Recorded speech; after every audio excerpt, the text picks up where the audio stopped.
11th class की मैंने अब तक 2 वीडियो भेजी हैं और दोनों ही वीडियो अभी 11th क्लास स्टैंडर्ड की नहीं है, बिल्कुल बेसिक हैं, क्योंकि हमारा फर्स्ट चैप्टर चल रहा है और वो बेस से जुड़ा हुआ है।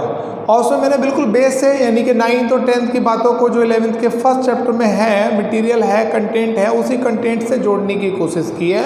आज मैं 11th क्लास का ये पार्ट 3 लेकर के आया हूँ, जिसमें मैंने पहले आपको बताया, फर्स्ट लेक्चर में मैंने आपको बताया, फर्स्ट डिस्कशन में मैंने आपसे साझा किया अपना बात कि फर्स्ट कि मैटर क्या होता है, ये केमिस्ट्री क्या होती है, मैटर को कैसे क्लासीफाई कर सकते हैं। सेकेंड लेक्चर में मैंने कंपाउंड के बारे में बताया और आज मैं आपसे थर्ड पार्ट में ये मिक्सचर के बारे में कुछ बात साझा करना चाहता हूँ कि मिक्सचर क्या होता है। मेरे एक स्टूडेंट ने बोला आपसे कि सर वाटर कंपाउंड है कि मिक्सचर है, तो ये बात तो मैं अपने पहले ही लेक्चर में बता चुका हूँ, सेकंड लेक्चर में बता चुका हूँ कि जो आपके पास वाटर है, वाटर के अंदर 2 कंपोनेंट होते हैं, एक होता है हाइड्रोजन और एक होता है ऑक्सीजन।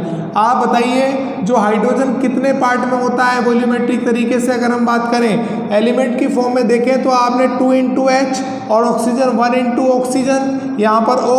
अगर हाइड्रोजन का एटॉमिक नंबर 1 होता है तो सिंपल सी बात है, हाइड्रोजन क्या हुआ 2 into 1 यानी कि 2 और ऑक्सीजन 1 into 16 यानी कि 16। और ये बात मैं पहले भी बता चुका हूँ कि 1:8 में जो आप वॉल्यूमेट्रिक तरीके से देखें वो आपके पास में हाइड्रोजन और ऑक्सीजन का है वाटर के अंदर। दूसरी बात, अगर हम यहाँ पर केवल ग्रेविमेट्रिक तरीके से मैंने देखा है, अगर हम देखें कि वॉल्यूम के हिसाब से तो 2:1 के हिसाब से वॉल्यूमेट्रिक रेशो है भाई। वॉल्यूमेट्रिक और ग्रेविमेट्रिक रेशो देखा जाता है। और कंपाउंड के अंदर क्या होता है कि 2 एलिमेंट या 2 से अधिक एलिमेंट जो होते हैं वो किसी फिक्स रेशो के अंदर होते हैं, वो किसी फिक्स प्रोपोर्शन में होते हैं। दुनिया के किसी भी कोने में मैं चला जाऊं, आज हम मिक्सचर के बारे में तो पढ़ेंगे पर हमारा पूरा ध्यान इस वाटर की तरफ रहेगा। आप इसको बात को एक को ध्यान से समझने की कोशिश करिए, आपको पूरी अच्छी तरीके से समझ आएगी। तो अब मैं बात करने वाला हूँ मिक्सचर के बारे में। साहब मिक्सचर क्या होता है और मिक्सचर कितने तरीके का होता है। कंपाउंड में बात तय हो चुकी है कि इसमें कंस्टिट्यूएंट पार्टिकल का जो रेशो होता है वो फिक्स होता है। क्या होता है? वो फिक्स होता है। पर मिक्सचर में क्या है, मिक्सचर जो होता है, ये मिक्सचर हमने यहाँ पे लिखा, मिक्सचर में बेसिकली क्या होता है कि ए मटेरियल कंटेनिंग 2 और more substance element compound in any proportion. किसी भी प्रोपोर्शन में आप एलिमेंट को, कंपाउंड को या किसी और मटेरियल को आप मिलाएं, जो आपके पास मिलेगा, ऑब्टेन होगा, वो एक मिक्सचर होगा। अब वाटर तो मैं बता चुका हूँ, water is a compound not a mixtures. अब मैंने पहले भी बात कर चुका हूँ, देखो कि वाटर में अगर इम्प्योरिटी ऐड कर दी जाती है, वाटर में अगर इम्प्योरिटी ऐड कर दी जाती है, अब वाटर को कैसे पहचानो साहब? देखो मैं आपको बताऊं, मैंने आपसे बोला कि देखो वाटर को पहचानना सो सिंपल। अगर आपको एक प्योर कंपाउंड दे दें और कहें कि ये वाटर है या नहीं है, आप इसका आइडेंटिफिकेशन करिए, तो सिंपल सी बात है, आप एक चम्मच लीजिए आप, या एक छोटा सा आप कोई भी किसी भी कंटेनर में आप उस वाटर को लो और उसको बॉयल करना शुरू कर दो, थर्मामीटर लगा दो। अगर वो उसका बॉइलिंग पॉइंट 100 डिग्री सेंटीग्रेड है, 100 डिग्री सेंटीग्रेड है और वो प्योर है, तो सिंपल सी बात आप बात करिए आप कि वो वाटर है आपके पास, वो वाटर है आपके पास। और दूसरी बात, यदि आप इम्प्योरिटी ऐड करते हैं तो उसके बॉइलिंग पॉइंट पे फ़र्क पड़ जाता है। तो मिक्सचर क्या होता है, मिक्सचर के बारे में अलग अलग लोग पता नहीं क्या क्या बात करते हैं, पर सो सिंपल सी बात है, किसी भी मटेरियल के अंदर यदि 2 या 2 से अधिक सब्सटेंस एलिमेंट कंपाउंड को किसी भी प्रोपोर्शन में मिलाएं तो आपके पास मिक्सचर होगा। भाई मैं चाय पीता हूँ, ज़रूरी नहीं है जो टी लीव्स होती हैं, शुगर होती है, उसका रेशो वही हो जो आपके घर में होता है, नहीं, या किसी और के घर में होता है। या मैं किसी स्टूडेंट के घर जाता हूँ और वो मुझे टी पेश करता है, कॉफ़ी पेश करता है, तो ज़रूरी नहीं जो कॉफ़ी पाउडर होता है या शुगर होता है वो वही प्रोपोर्शन फिक्स करेगा जो एक यूनिक है। यूनिक तो कुछ है ही नहीं इसके अंदर, भाई हर एक घर में एक अलग अलग कंपोजिशन होता है, तो वो एक मिक्सचर है। क्या है? वो मिक्सचर है। ठीक वैसे मिक्सचर ऑफ गैसेज ले लो, नाइट्रोजन है, ऑक्सीजन है, एयर नहीं। अगर एयर को कंसीडर करोगे तो एयर में डस्ट पार्टिकल भी होते हैं। अगर डस्ट पार्टिकल, अब बात पहले उससे पहले समझाने से पहले मैं बता दूं, मिक्सचर ऑफ गैस यानी कि नाइट्रोजन, ऑक्सीजन, अदर गैस लिया आपने, ये आपके पास भी मिक्सचर बन गया आपके पास में। अब ये मिक्सचर साहब होता कितने तरीके का है, ये तो आपने बता दी भाई ये मिक्सचर है। मिक्सचर है कितने तरीके का, अगर मिक्सचर की बात करें तो मिक्सचर होगा आपके पास में 2 टाइप का। कितने का होगा आपके पास में? 2 टाइप का। फर्स्ट आपके पास में वो होमोजेनस मिक्सचर और सेकंड आपके पास में वो हेट्रोजेनस मिक्सचर। जो होमोजेनस मिक्सचर होता है यानी कि जो मिक्सचर है आपके पास में, ये मिक्सचर आपके पास में हुआ होमोजेनस। क्या हुआ? Homogeneous mixture. ये आपके पास में होमोजेनस मिक्सचर हो गया जी। और एक आपके पास में क्या हुआ? Heterogeneous mixture. क्या हो गया आपके पास में? Heterogeneous mixture. ठीक है, ये आपके पास में हेट्रोजीनियस मिक्सचर हो गया। अब ये जो आपके पास मिक्सचर बन रहा है होमोजेनस और हेट्रोजेनस, देखो होमोजेनस मिक्सचर में क्या होता है, mixture is said to be homogeneous if its composition uniform, यानी कि जो अगर हमारे पास जिससे मिलकर के वो मिक्सचर बना है अगर उसका कंपोजिशन यूनिफॉर्म है, अगर पूरा जैसे शुगर के पार्टिकल को अगर हमने वाटर के अंदर डिजोल्व करना शुरू किया, वाटर के अंदर डिजोल्व करना शुरू किया, क्या शुगर के पार्टिकल हमें दिखाई देते हैं? नहीं दिखाई देते।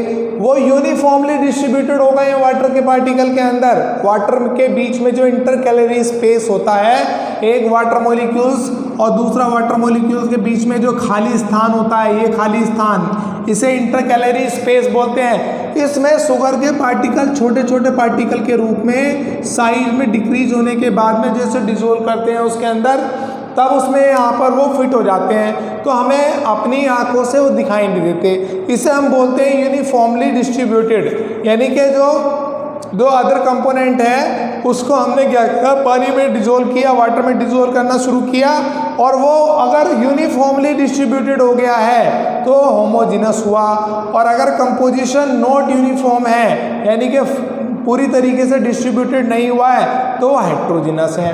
अब कुछ हेट्रोजेनस के एग्जाम्पल दीजिए जी। तो हेट्रोजेनस का सबसे बड़ा एग्जाम्पल है smoke, carbon particle in air.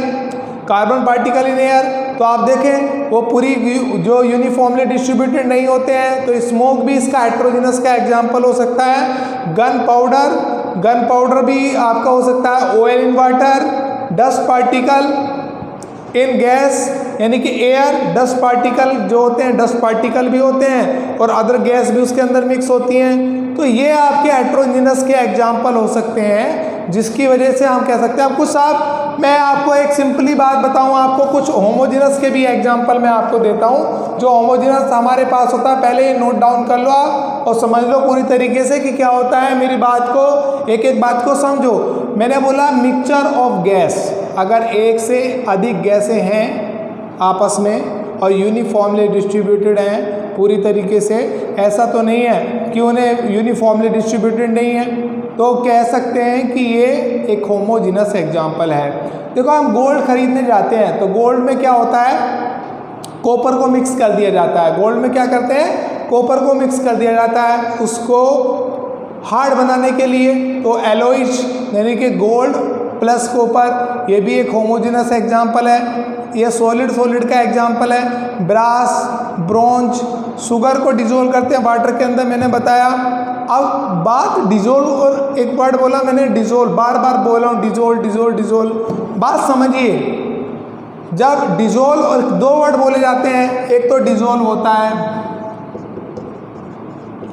और एक होता है मिसिबल वर्ड। इन दोनों वर्ड में आप अंतर समझिए पहले क्या बात है। मिसिबल और डिजोल्व में क्या अंतर है, दोनों आपको सेम लग रहे होंगे मगर ऐसा नहीं है।